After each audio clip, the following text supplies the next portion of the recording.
काळवीट शिकार प्रकरणी सर्वोच्च न्यायालयाने अभिनेता सलमान खानला पूर्ण दिलासा दिलेला नाहीये। सर्वोच्च न्यायालयाने प्रकरण राजस्थान उच्च न्यायालयाकडे सोपवत राजस्थान हायकोर्टालाच याबाबत निर्णय घेण्याचे आदेश दिलेत। उच्च न्यायालयाने तथ्यांच्या आधारावर पुनर्विचार करण्याचा सल्ला सर्वोच्च न्यायालयाने दिलाय। काळवीट शिकार प्रकरणात सत्र न्यायालयाने सलमानला दोषी ठरवत 5 वर्षांची शिक्षा सुनावली होती।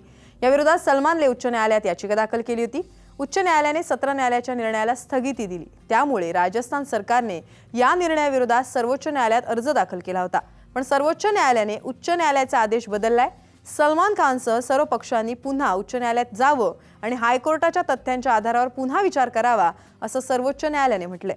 आणि याबद्दलच आपण अधिक माहिती जाणून घेणार आमचे प्रतिनिधी महेश बागल यांच्याकडून। महेश, राजस्थान हायकोर्टाने सलमानच्या शिक्षेला दिलेली स्थगिती सुप्रीम कोर्टाने रद्द केली आहे। 4 वर्षांची शिक्षाही सलमानला होऊ शकते, काय अधिक माहिती आहे?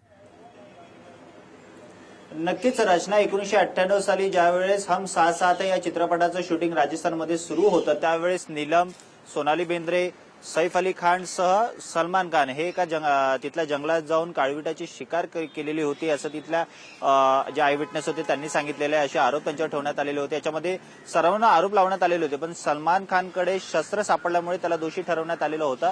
राजस्थानच्या सत्र न्यायालयाने 5 वर्षाची सजा सलमान खानला दिलेली होती। त्यावेळेस सलमान खानने त्याला उच्च न्यायालयात दाद मागितलेली होती व सत्र न्यायालयाच्या निर्णयावर उच्च न्यायालयाने स्थगिती आणलेली होती। त्यामुळे त्यावेळेस सलमान खानला ब्रिटनला जाता येऊ शकलेलं होतं, तिकडे जाऊन त्यांनी त्याच्या चित्रपटाचं शूटिंग कंप्लीट केलेलं होतं।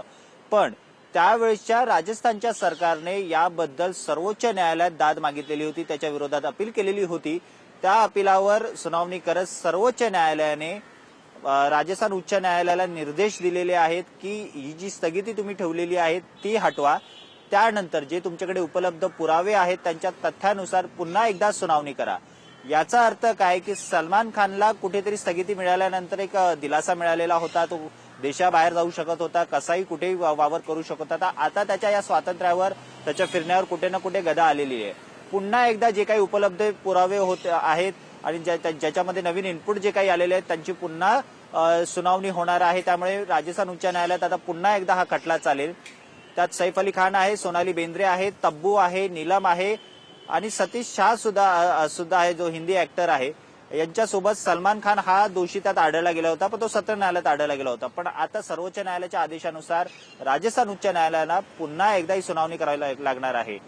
मुळात 1998 आणि 2007 असे 2 वेळा सलमान खानला राजस्थानच्या जोधपूर कारागृहात जावं लागलेलं आहे। सुरुवातीला त्याला जेव्हा अटक झाली होती त्यावेळेस त्याला जोधपूर न्यायालयात तिथल्या न्यायालयाने जोधपूर कारागृहात पाठवलेलं होतं। ते 1998 आणि 2007 साली ज्यावेळेस त्याला 5 वर्षाची सजा झालेली होती त्यावेळेस तो कारागृहात गेलेला होता। आता राजस्थान उच्च न्यायालयात पुन्हा एकदा सुनावणी होईल।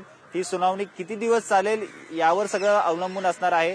पण पुन्हा एकदा जर उच्च न्यायालयात सलमान खान हा दोषी आढळला जातोय तर त्याची सुटका होणं शक्य नाही असं स्पष्टपणे दिसून येते, कारण सलमान खान अगोदरच खूप विवादित राहिलेला आहे आणि आता काळविटाचं जे प्रकरण आहे ते चांगलंच अंगलट आलेलं आता आपल्याला दिसतंय।